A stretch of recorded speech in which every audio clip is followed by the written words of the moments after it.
Power Women podcast. For your career and your life, no matter what business you're in.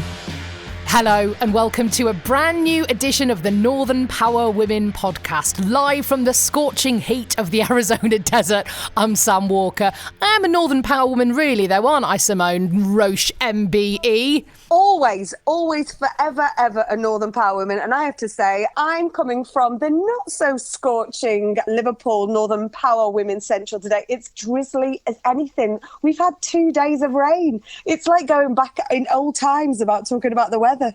It's 41 degrees here. I'm struggling. I can't tell if I'm having a hot flush or it's just really hot. I think it's a combination of the two, to be honest. But there you go. We power through. How's your week been though, Simone? Do you know what? I think it's been a good week, a weird week. I'm feeling sort of, when you're sort of sense checking in with people, and I think there's a little bit of struggling going on. We're talking about coming out of a lockdown, or we've got a deadline, haven't we, next week?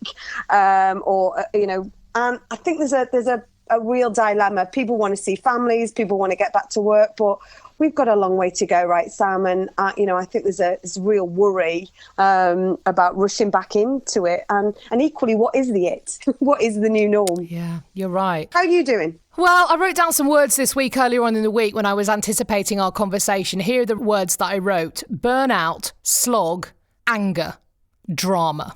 And do you know what? This week, I've really struggled this week. I've felt really unmotivated. I felt like I'm walking through treacle.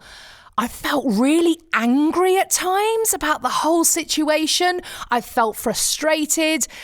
And I also had the most monumental fail this week. Monumental fail. And, I've been busy with work. I've been juggling with trying to phone my mum in Australia, my dad in Manchester, keep in touch with relatives elsewhere around the world, especially my older relatives, dealing with my children here. My husband's also here all day. And I've just felt overwhelmed. And then I went in to have a little check-in on my daughter's schoolwork earlier in the week. And she's been good as gold, my 8-year-old, sitting there every day, getting her stuff done. And I was really proud and was being quite hands-off. But as I said, proud of what she'd done. I went in, Simone. She's done nothing.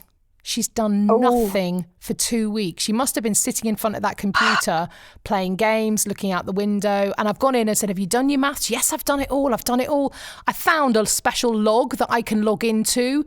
And it said, problems solved, 0, 0, 0. For 10 days, she's done no work. And it's my fault. I failed her. But I cannot be on top of everything all the time. But that sent me over the edge, and I just thought, I can't do this. I can't do it.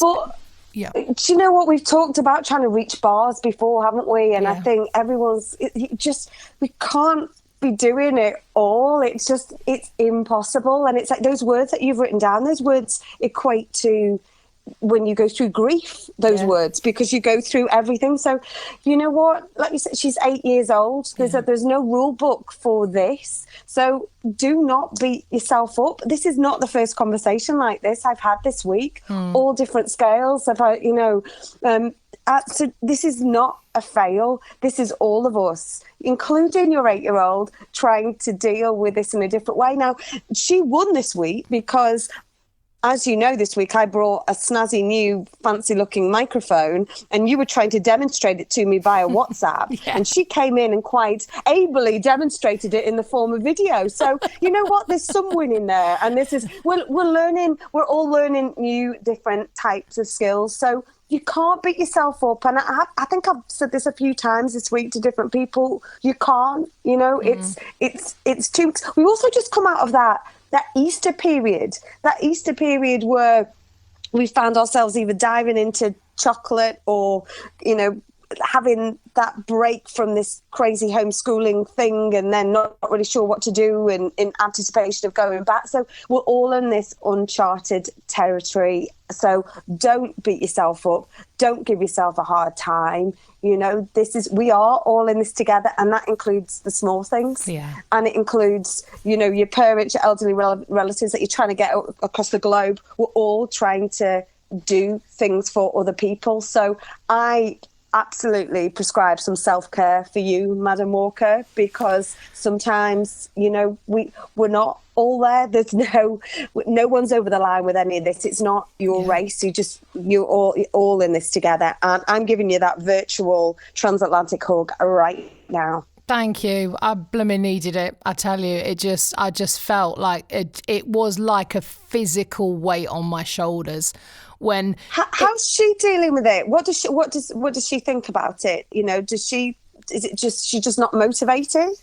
She said that she didn't understand what to do for a couple of things, and Mummy and Daddy were busy, so I didn't ask. Now, I'm taking that with a big pinch of salt because she knows she can come and ask us, and I would go and check in with her every half an hour. You doing okay? Do you understand? You all right? Yep. But she would get distracted by colouring. She'd get distracted by being able to just nip on her iPad when we knew that she wasn't watching. She's 8, and I get that. But just to see that whole line of 0, 0, 0, and I thought she's done nothing. And I just felt I'd let her down because you're right, she's 8 years old. But we're getting back on track. I know that a few people got in touch with us this week, didn't they, at North Power Women? And I loved this from Emma Green, actually, because she got in touch to say, how do you stay motivated and driven during these times? And that's what I struggled with this week, just thinking I can't do this anymore. And I wasn't particularly talking about work, but I was talking about life. I cannot do this anymore. The plates spinning, the balls in the air, whatever you want to say, they all fell to the ground, and I thought, I can't do it. And my husband turned around to me and he looked me in the eye and he said, this will end. This isn't forever. And, you talked a couple of minutes ago about not knowing how long this is going to last and not knowing what the new normal is. And we can't answer any of those questions. But him putting his hands on my shoulders and saying, this isn't forever, it really made a big difference to me. And I think we have to remember that, and we have to keep telling that to ourselves. It's a bit like when I had a newborn and I thought I can't do this because I was awake all the night and I just thought I can never leave the house again. And all I could say was, this will end, this will end, this will end, this period of absolute chaos. And it will. This will end. And we've got to get through it together and support each other. And what you're saying here, Emma Green, we know Emma Green well. She's part of our future list, and she's actually a real example of many other of those future lists and other sort of people in this situation. They're in their careers, they're living on their own, they're social people, they're used to Prosecco o'clock or people o'clock or hug o'clock or selfie o'clock, and that's not just me, and all of a sudden they haven't got that touch, they haven't got that, whether it even be a family member hug or whatever, they just haven't got that anymore. And there's that challenge, isn't it, about sometimes we all give each other that energy, when we're doing our events or when you're doing your radio shows or when we bring that. And Britta, your daughter's the same within a classroom environment, you pass on that energy. Yeah. And I think that's what we always love and we always want to bring, isn't it, that energy. So to suddenly have that taken out of our world, absolutely, it's going to affect us somewhere down the line. And if it happens to an 8-year-old, if it happens to a 20-something, if it happens to another 20-something like yourself, Sam, then it's this virus is not respectful of who it gets to, and neither is motivation, neither is feeling like we're all a bit rubbish. It doesn't discriminate. So I think absolutely do not beat yourself up. I think staying motivated, it's not, ask to speak to someone. We've all got these devices, and sometimes it's just reaching out and asking. Sometimes it's just, sending a message. She thinks sometimes, I don't want to put any burden on, or I don't want to ask. Ask. People want to be asked. People want to chat, so that's what we're here for. But sometimes we think the people that are all over it, like yourself, like Emma, you think, when actually now I'm going to drop another note. I'm going to share something else, and yes. We've all got a responsibility, haven't it, to all kind of motivate each other and just keep reaching out. I think it was really prevalent in those first few weeks that everyone was reaching out and everyone was having a house party. I do think some of it has waned a little bit, and I think we need to pick it back up in a more sustainable way, that we keep those energies going and we send that virtual love and hugs across wherever that may be, from east to west, across the Atlantic. We've got to keep doing. One more text today, reach out, ask, offer, the end. absolutely. And Emma actually got back in touch on Twitter because she had some tips about staying motivated.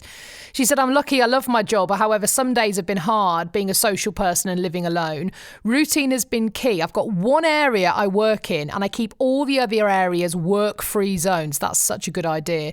Really good idea. I clean my desk, she said in inverted commas, every day, keep a to-do list and have pep talks from family. I'm such a fan of the to-do list. I am the person who writes something on a to-do list I've already done just so I can cross it off. I've got my list in front of me. I've got an actual physical book, and what I do, I get a book and I write everything on the page, and when I've crossed the whole page off, I cut the corner of the page off so I can see that page is done, and then there's that great sense of achievement. I then only write on one side, so I then turn the book upside down and start back to front, if you see what I mean, and go through it that way. So then I have a complete book and I go, look what I've done. I've done a whole book worth of stuff, even if it is writing speak to Simone whilst I'm speaking to Simone and then crossing that off the list. There's nothing wrong with that. Whatever it takes is whatever it takes, isn't it? So I love the idea of having a clean space and a workspace. I love that. I think that's really good, because otherwise, I think we know from living on a boat, you can be in that in that space all the time. So to create that working space has been a challenge, but you have to kind of make the effort. And I think one thing as well is, like Emma says, Sundays can be a challenge. It's trying to make that difference and have that different routine on different days. Yeah. I think, which is good. And I think one of the other Twitter responses we had was about that disconnectivity, wasn't it? We would talk about all this available technology, as in Zoom and Microsoft Teams and WhatsApp and FaceTime and all that. But how do you disconnect from that? Now, I am absolutely challenged on this. How do you get on with that? I'm not great. I'm not great at disconnecting. I physically leave my phone in another room sometimes, is kind of the nearest I can get. I have started using my office more, because I would kind of walk around the house. When there was no one else in the house but me during the day working, I'd quite often go and sit outside with my laptop, or I'd sit in the front room with my laptop. Now I do generally do all my work in the office, which has helped. I say office, it sounds dead fancy. The back bedroom, Simone. But anyway, the one thing my husband has done is he's taken Twitter off his phone. And that, for him, has made a massive difference, because he was absolute king of scrolling and going down Twitter wormholes of crazy ideas and crazy people, which Twitter has plenty of. So he said he's noticed a massive difference just by taking Twitter off his phone. I haven't done that, because what I find actually is that's almost my bit of relief time, is when if I'm sitting maybe editing something or working on a script. Sometimes I need the headspace. And actually what I should probably do is go and walk around outside for 5 minutes, not sit and scroll through Twitter or Instagram, because I'm using that as a downtime, when in fact it's probably just adding to my digital overload. So yeah, that's put it into my mind, actually. Empowering Women in Tech suggested that, didn't they? Any ideas? So any ideas anyone has? How do you have a digital detox? We do have a screen-free Sunday here in this house, which we enforce with the kids. We're a little bit rubbish with, but we're getting there. It's quite difficult, because Sunday is a day I used to quite often ring my dad on, WhatsApp or FaceTime or something like that. But I think that's allowed as a part of a screen. But Sunday is a screen-free day in this house. Maybe try and extend it to another day in the week as well. But any ideas? How do you have a digital detox in these super digitally connected times? At North Power Women is where you can tweet us. So we'd love to hear from you, right? Yeah, I definitely need some help on that, without a shadow of a doubt. And Mr. Northern Power Man will be nodding and go, yes, send them direct to Simone right now. Now, look, keep your questions coming in on Twitter, please. Anything you'd like to discuss, any advice you could give. We've got some more, but I'd love to hear from you. At North Power Women, just tweet us. What would you like us to discuss? What advice are you specifically looking for? Any help or tips? At North Power Women. Or you can email podcast@northernpowerwomen.com.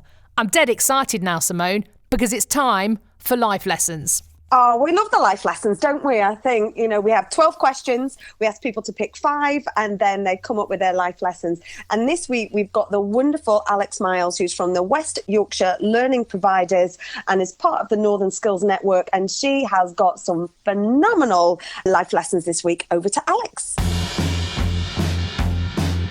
Hi, this is Alex Miles, Managing Director of West Yorkshire Learning Providers, and I'm here to do the Northern Power Women podcast. 5 life lesson questions. Tell us about an important role model in your life. That would definitely have to be my mum. She's an incredible woman. She was an incredible businesswoman. She is an incredible mother and grandmother. She was a inspiring leader at work. She was a woman very much in a man's world, raising 4 children, having health problems throughout the years, always kind, loving, supportive, absolutely inspiring. She taught me resilience. She taught me how to operate as a businesswoman, and she is absolutely my role model in life. What advice would you pass on to someone starting their career today? I would say take risks and listen to that voice in your head. It's normally always right. I would say above anything else, love what you do at work, because having a healthy work-life balance is key to a happy existence. So you've got to love what you do. You've got to love waking up in the morning and going to do the job that you do. When have you faced imposter syndrome and what did you do about it?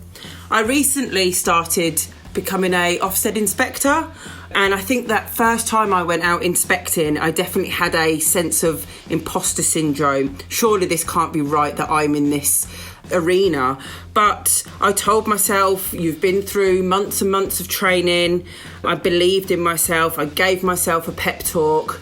And actually, you know, if people didn't see in me that I had the ability and the skill, then I wouldn't be there. So just making sure that I'd kind of re-centred myself and really kind of made sure that I remembered all of my training. That really helped with me when I initially had that kind of imposter syndrome. Give an example of when a strong business network came into its own. I definitely would have to use the Northern Skills Network for this example. About 3-4 years ago, we started just as a group of like-minded people that ran similar organisations that came together to have loose meetings, catch-ups and just share experiences. And over the years, that has transpired into becoming a really inspiring network, the Northern Skills Network. We are now an official partner with the Northern Powerhouse Partners programme. We liaise with NP11. We had Henry Murison at our launch event, and it's really inspiring to see what a group of like-minded people that are so passionate about the education and skills sector can do when they come together in a relatively short amount of time. When have you taken a risk and what happened? I took over West Yorkshire Learning Providers 3.5 years ago, and before I took it over, I said to the board that I believe we need to fundamentally change the business model. So I put a proposal together, took it to the board, and it was to completely change our business model. This was high risk because it changed our income, it changed our direction, but I truly believe that it was the right thing to do for our organisation and for the members that we support and the wider sector that we operate in the education and skills landscape. So I put proposals together, I did a series of scenarios, but really I take it back to one of my earlier points. I listened to that voice in my head. I believed in what I was doing. I knew that it was right, and actually, you know, down the line, it's proved that it was the right decision. It was very risky. It had a lot of risks to our bottom line, but ultimately I knew and believed that it was the right decision. Hope you enjoyed listening to me. Thank you very much. Bye. Alex Miles, thank you so much for a whole swathe of brilliant advice there. We'd love to hear your life lessons. You just got to pick 5 questions. We'll send a load to you. Just bob us an email, podcast@northernpowerwomen.com, because we would love to hear your advice too. So, Simone, before we head off into the sunset or I go and melt slowly somewhere in a corner, I've got to ask, Jigsaw, your jigsaw game has been raised this week. You're on fire. Oh, I did. I loved it. It was a vintage, old school brewery with the Shire horse outside. Did it in less than 5 hours. Very, very pleased with myself. You know, tweeted it out there. And then on one of the BBC COVID podcasts this morning, they're discussing jigsaws. Do you know they're up by something like 300% sales on jigsaws? I'm going to say inspired by Northern Power Women. I'm taking it. Prove me wrong. I'm going to say most of them are you and Dawn French. Now, for next week, we would love to have your pictures of jigsaws jigsaws if you've got them, of course, at North Power Women, but most especially your home haircuts. This week has been the week that a lot of people have finally succumbed to the scissors or the clippers or the bowl or whatever it might be. So your efforts, very, very much appreciated. Please, I'd love to do it. We both live with men who don't really have any hair, Simone, so we haven't felt the pressure. So it's been really good. Haven't felt the pressure of trying to make something vaguely passable for my husband's hair because there isn't much. So that's very good. I feel very lucky. Oh, there has been some brilliant ones. One of my team cut a couple of her boys' hair this week, and I'm thinking, God bless them for their 18th and 21st pictures. They're going to be amazing. So yes, please send us those pictures. Honestly, we won't share them out on Twitter. No, surely not. But please, let's see them because of some classic ones. And I even heard of one this week where one of the BBC Breakfast presenters talked about cutting her children's hair with dog clippers. Amazing. At North Power Women, please, for all your home haircuts. We'll discuss this in more detail next week. We'd love to see yours. Simone, as ever, I'm saluting you from the desert. Marvellous to speak to you. Stay safe. Thanks for your motivation. Happy days.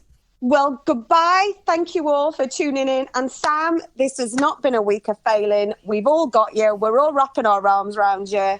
You got this. See you next week. Goodbye. There we go for another episode of the Northern Power Women podcast. The next episode will be coming your way on Monday, the 11th of May. I'm Sam Walker, and the Northern Power Women podcast is a What Goes On media production.